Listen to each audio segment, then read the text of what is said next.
السلام علیکم ورحمۃ اللہ۔ نماز فجر ادا کرنے کے 6 بڑے فائدے آج میں آپ لوگوں کے سامنے بیان کرنے جا رہا ہوں، جنہیں جان کر آپ حیران ہوں گے کہ جو شخص فجر کی نماز باجماعت ادا کرتا ہے اسے اللہ رب العزت اتنے زیادہ اور بڑے انعامات سے نوازتا ہے، اتنی فضیلت اور اتنے فائدے فجر کی نماز کے پڑھنے سے ملتے ہیں۔ اگر فجر کی نماز میں آپ سستی کرتے ہیں، بلا وجہ جماعت چھوڑ دیتے ہیں، تو مجھے یقین ہے کہ اس ویڈیو کو سننے کے بعد آپ کو نماز جماعت کے ساتھ پڑھنے کا شوق اور جذبہ پیدا ہو جائے گا اور آپ کی نماز کے حوالہ سے سستی کاہلی دور ہو جائے گی، کیونکہ باقی جو نمازیں ہیں ان نمازوں کے اوقات میں انسان سویا ہوا ہوتا ہے، باقی جو نمازیں ہیں ان نمازوں کے اوقات میں انسان بیدار ہوتا ہے، سویا ہوا نہیں ہوتا، لیکن صرف فجر کی نماز میں انسان سویا ہوا ہوتا ہے، جس کی وجہ سے وہ بندہ سستی اور کاہلی کی وجہ سے نماز جماعت کے ساتھ ادا نہیں کر پاتا اور نماز قضا کر دیتے ہیں، اور یہ بالکل غلط طریقہ ہے۔ آپ کو بلا وجہ سستی کی وجہ سے نماز قضا نہیں کرنی چاہیے، بلکہ نماز جماعت کے ساتھ ادا کرنی چاہیے۔ ویسے تو کتب احادیث میں فجر کی نماز کی فضیلت کے حوالے سے بہت زیادہ فضائل بیان کیے گئے ہیں، لیکن میں چند ایک احادیث مبارکہ آپ کو پیش کرنے لگا ہوں، جنہیں سن کر آپ کو احساس ہوگا، آپ حیران ہوں گے کہ فجر کی نماز جماعت سے ادا کرنے کے کتنے بڑے فضائل اور اللہ رب العالمین انعامات سے نوازتے ہیں اور کتنے بڑے فجر کی نماز پڑھنے کے فائدے ہیں۔ آئیے جانتے ہیں کہ فجر کی نماز ادا کرنے کے کتنے فائدے ہیں۔ سنیے، نماز فجر ادا کرنے کے 6 بڑے فائدے ہیں۔ نمبر 1، نماز فجر کے پڑھنے کا پہلا بڑا فائدہ یہ ہے کہ حضور صلی اللہ علیہ وسلم نے اللہ رب العزت سے اپنی امت کے لیے صبح کے وقت اپنی امت کے لیے برکت عطا فرمانے کی دعا فرمائی تھی۔ اے اللہ، میری امت کے صبح کے وقت میں برکت ڈال دے۔ تو سمجھ میں یہ آتا ہے کہ جب اللہ کے پیغمبر صلی اللہ علیہ وسلم نے اپنے رب سے، اپنے کریم آقا سے یہ دعا مانگی کہ اے اللہ میری امت کے لیے صبح کے وقت میں برکت ڈال دے، تو جو بندہ بھی صبح کے وقت بیدار ہوتا ہے، نماز جماعت کے ساتھ ادا کرتا ہے، اس بندے کو بھی نبی کریم صلی اللہ علیہ وسلم کی اس دعا میں حصہ مل جاتا ہے،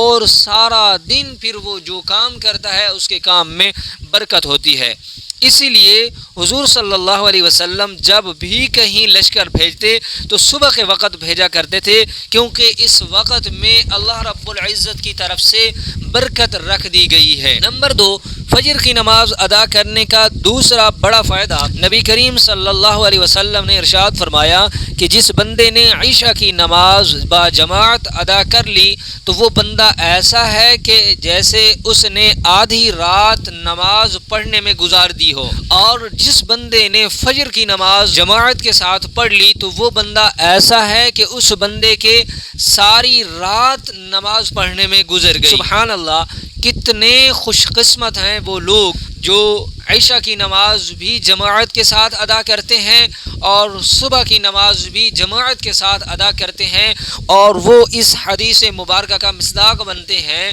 کتنی خوش بختی ہے کہ انہیں اللہ رب العزت کی طرف سے اتنا بڑا اجر و ثواب ملتا ہے۔ نمبر 3، نماز فجر ادا کرنے کا تیسرا بڑا فائدہ کہ نبی کریم صلی اللہ علیہ وسلم نے فرمایا، تمہارے پاس رات اور دن کے فرشتے آتے ہیں اور یہ فرشتے فجر اور عصر کو جمع ہوتے ہیں۔ جب یہ فرشتے اوپر جاتے ہیں، اللہ رب العزت کی بارگاہ میں پہنچتے ہیں، تو اللہ رب العزت باوجود علم ہونے کے، سب چیزیں، سب معاملات معلوم ہونے کے، ان فرشتوں سے سوال کرتے ہیں، پوچھتے ہیں کہ تم نے میرے بندے کو کس حال میں چھوڑا؟ تو اب وہ فرشتے عرض کرتے ہیں کہ اللہ، اے رب العالمین، اے پوری کائنات کے رب، کہ وہ بندہ تیری حمد کر رہا تھا، سجدہ ریز تھا، تیری تسبیح بیان کر رہا تھا، تیری ہی عبادت کر رہا تھا،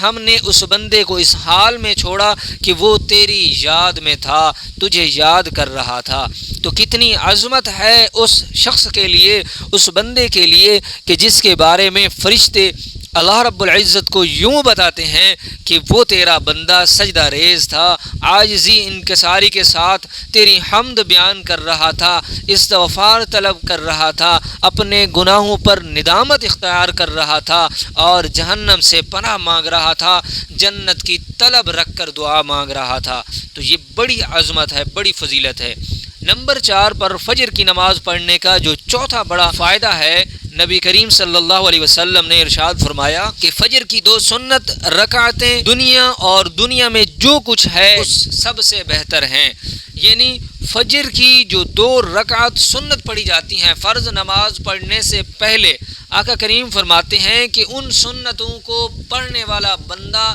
اتنا کچھ حاصل کر لیتا ہے کہ دنیا اور جو کچھ بھی دنیا میں ہے وہ سب سے زیادہ قیمتی چیز، ان سب سے قیمتی چیز حاصل کر لیتا ہے۔ فرض نماز پڑھنے سے پہلے جو 2 رکعت سنت پڑھی جاتی ہیں، حضرت ام المؤمنین حضرت امی عائشہ رضی اللہ تعالی عنہ فرماتی ہیں کہ حضور صلی اللہ علیہ وسلم نے فرمایا کہ مجھے 2 رکعت سنت پڑھنا دنیا اور جو کچھ دنیا میں ہے ان سب سے زیادہ بڑا لگتا ہے، زیادہ اجر و ثواب کا حامل لگتا ہے، میں ان 2 رکعت سنتوں کو پڑھنے کی ترجیح دوں گا۔ تو سامعین کرام، فجر کی 2 رکعت سنتیں پڑھنے کی اتنی زیادہ فضیلت ہے اور فرض نماز پڑھنے کی کتنی فضیلت ہوگی یہ آپ سوچ سکتے ہیں۔ اور نماز فجر پڑھنے کا 5واں بڑا فائدہ صحیح بخاری شریف کی روایت ہے، نبی کریم صلی اللہ علیہ وسلم نے ارشاد فرمایا کہ جس نے بردین یعنی 2 ٹھنڈک والی نمازیں ادا کی ہیں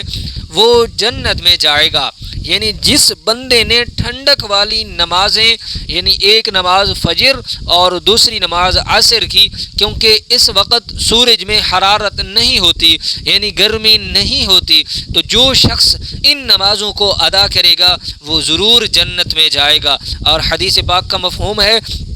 نبی کریم صلی اللہ علیہ وسلم نے فرمایا کہ فجر کی اور عصر کی نماز یہ منافقین میں پر بھاری گزرتی ہیں۔ اس سے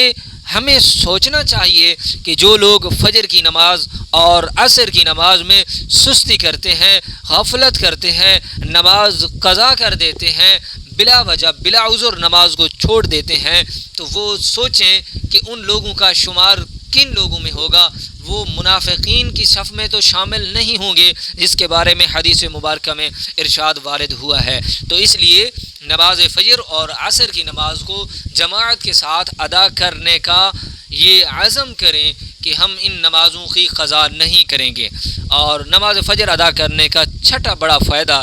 یہ ہے، مسلم شریف کی روایت ہے، نبی کریم صلی اللہ علیہ وسلم نے ارشاد فرمایا کہ جس شخص کی فجر کی نماز ادا کرنے کی عادت ہے اور وہ فجر کی نماز ادا کرتا ہے، وہ شخص اللہ تعالیٰ کے ذمہ ہے، یعنی اس بندے کے تمام معاملات پورے دن کے معاملات اللہ رب العزت اپنے ذمہ لگا دیتے ہیں۔ گویا کہ جو بندہ بھی فجر کی نماز ادا کرتا ہے اس بندے کے تمام تر معاملات، تمام تر کام کاج اللہ رب العزت اپنے ذمہ لگا لیتے ہیں۔ تو آپ سوچیں، جو کام اللہ کے ذمہ لگ جاتا ہے تو اللہ تعالیٰ اس کام میں ضرور آسانی فرما دیتے ہیں، اس کام میں برکت رکھ دیتے ہیں اور وہ آپ کے وقت میں بھی برکت شامل ہو جاتی ہے۔ اور یہ بھی آتا ہے مفہوم میں کہ اللہ کے پیغمبر صلی اللہ علیہ وسلم نے فرمایا کہ جو بندہ بھی فجر کی نماز ادا کرتا ہے وہ اللہ کے ذمہ لگ جاتا ہے، تو گویا کسی بندے کو یہ حق نہیں ہے کہ جو بندہ اللہ کے ذمہ ہے اس کے ساتھ وہ زیادتی کرے۔ اگر وہ اس بندے کے ساتھ زیادتی کرے گا تو اللہ رب العزت اپنے ذمہ دار کا بدلہ ضرور لے گا۔ تو اس لیے ایسے بندے سے بچنا چاہیے کہ جو بندہ اللہ کے سامنے عاجزی انکساری کے ساتھ روتا ہو، گڑ گڑاتا ہو، دعائیں مانگتا ہو، تو ان سے اچھا سلوک کرنا چاہیے اور ان سے دعائیں لینی چاہیے، نہ کہ ان کی بد دعاؤں کا ہمیں مصداق بننا چاہیے۔ میں امید کرتا ہوں کہ آپ کو ان تمام باتوں کی سمجھ آ چکی ہوگی۔ دعا ہے اللہ رب العالمین ہمیں عمل کرنے کی اور نمازیں با جماعت ادا کرنے کی توفیق عطا فرمائے۔ السلام علیکم ورحمۃ اللہ۔